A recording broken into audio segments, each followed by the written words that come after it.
Who are you? I'm Batman. The Batman, directed by Matt Reeves and starring Robert Pattinson as Batman, is better than The Dark Knight, directed by Christopher Nolan and starring Christian Bale as Batman. I mean, I hope this is not a controversial opinion, right? I think most people now do agree with this statement, but regardless, I'm willing to justify it. I'm choosing to compare The Dark Knight to The Batman instead of Batman Begins because narratively both the movies are sort of in the same time frame. Batman has been Batman for a while and made many enemies in the city, so the place both those versions find themselves in are quite similar. There are multiple aspects where the Batman excels where the Dark Knight does not, and even more areas where the former is just plain better at doing something the Dark Knight is good at doing. There is one place where the Dark Knight is a winner, and we all know what that is. I'm the Joker, baby! So I will start with that to give the movie a fair chance. Heath Ledger's portrayal of the Joker is possibly the greatest characterization of a comic book villain we will ever get. The closest I think is Josh Brolin as Thanos, but even that has some drawbacks. Paul Dano as the Riddler, however, is nothing to be scoffed at. The difference in Ledger and Dano is that Joker has more than 30 minutes of screen time while the Riddler has only 15 to 20. In that lesser amount of time, what Dano does with the character is just brilliant. His interrogation scene with the Batman is comparable to the same scene that takes place in The Dark Knight in terms of how crazy both those villains are shown. So yes, objectively, Heath Ledger's Joker is just the peak villain performance of all time that a movie could get. But in the context of the Batman's narrative, Riddler as a villain is almost as impactful. Now, moving to the areas where the Dark Knight is good, but the Batman is better. Christian Bale as Bruce Wayne is great, and as Batman he is good. Pattinson as Bruce Wayne is good, and as Batman he is amazing. You guys are seeing the difference in the adjectives, right? Bale's Batman is mostly an asshole for some reason. What's the difference between you and me? I'm not wearing hockey pads. And so is Pattinson's, but that's because he wants people to be scared of him. It's not just a call, it's a warning to them. In The Dark Knight, Bale just says mean shit constantly to his friends to just put people down. It's done to make Batman look cool, but for me, it's like you don't need to be an asshole to be cool. Also, another thing I have an issue with is that the Batman is shown to have a big conflict with the fact that he can't kill Joker because it's against his morals. I have one rule.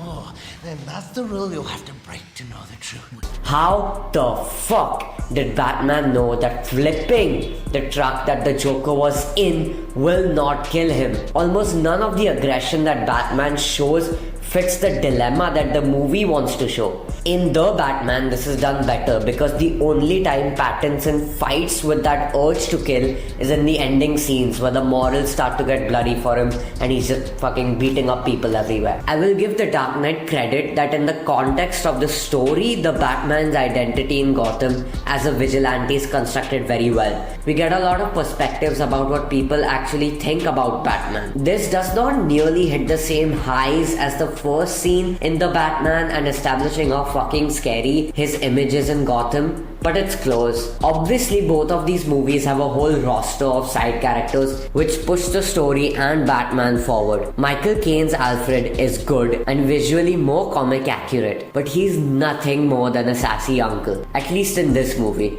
Andy Serkis actually portrays a useful and helpful Alfred who assists Batman in the crime solving. The Batman also shows the tension between Bruce and Alfred well, making the assassination attempt a good catalyst to make Bruce realize that Alfred is like his father figure. I think Commissioner Gordon is played equally great by both Gary Oldman and Jeffrey Wright. Now, most people will probably dislike the latter's acting because he's, well, black. Yeah. Oh, well, you are. That'll do it. I didn't notice.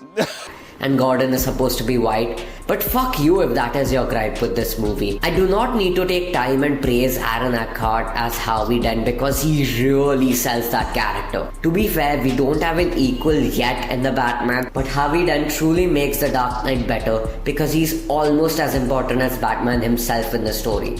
While The Dark Knight has a really good Harvey Dent, the Batman also has Catwoman. She serves as a good character to bounce off the really moody Batman. Plus, it's Zoe Kravitz, so So far, you have seen that the Batman has not really gone way beyond the Dark Knight in quality, but the direction, or rather how the narrative plays itself out, is where I have the biggest issue with the Dark Knight, and is literally the reason why I'm making this video. The Dark Knight is basically a fucking Mission Impossible movie. I really started to feel like that way once I saw Batman do some high-tech spy paragliding shit. It literally looked like something from Mission Impossible 4. The Mission Impossible movies also generally have really good villains, so Joker being as amazing as he was made it feel even more like it's a crazy MI villain. The Batman is complete opposite to this, because if you have ever read a Batman comic, you would know that a lot of his stories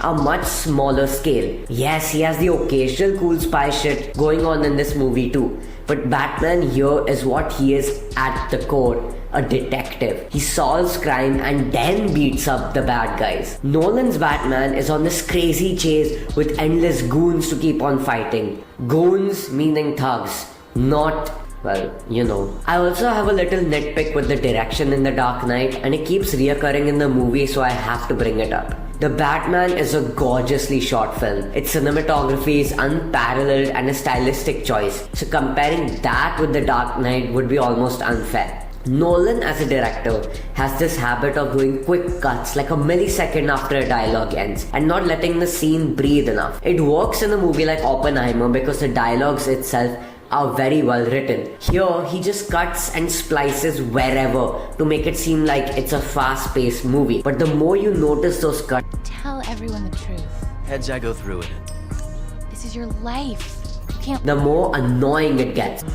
We burned the forest down.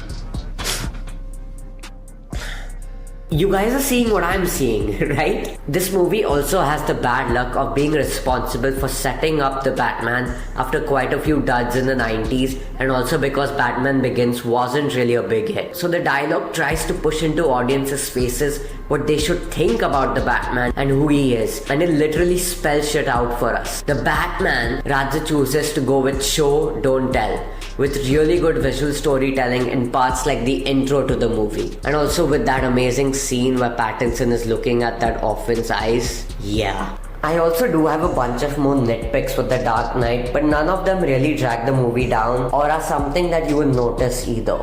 I can see that the biggest detriment to the Batman is that it is quite a long movie. It isn't as slow for its entirety. It does pick up the pace in certain sequences, but you do kind of feel the 3 hours pass by as you're watching it. So, what is the conclusion of this video? Well, I kinda clickbaited you guys. I gotta be honest, The Dark Knight is still Christopher Nolan's top 3 movie ever, and The Batman is easily tied for the best superhero movie this decade with Across the Spider-Verse. But this video is not meant to also be that, oh, because The Dark Knight is number 3 out of top 3, then The Batman is as good as Interstellar. Not at all. The conclusion here is that The Dark Knight is a better movie, but The Batman is a better superhero movie. Come on, I've not lost it yet. Regardless of my criticisms, you cannot deny the fucking thrill of experiencing The Dark Knight and watch as Joker's entire plot comes together in quick succession, along with the overall race against time situation of it all. But don't you see that in the way I'm describing it? It does still sound like a Mission Impossible movie. But in this video, I've tried to be as objective as possible. So from a factual standpoint, The Dark Knight is still a better movie. But for me, The Batman is greater than The Dark Knight. Those are all my thoughts on The Batman and The Dark Knight and why The Batman is just a better movie. So I hope that you guys agreed with at least some of my opinions. And please remember, these are all just my opinions. Don't take anything too personally here. Thank you guys for watching this video. If you like, then like. If you love, then sub. For more stuff like this on movies and games and music.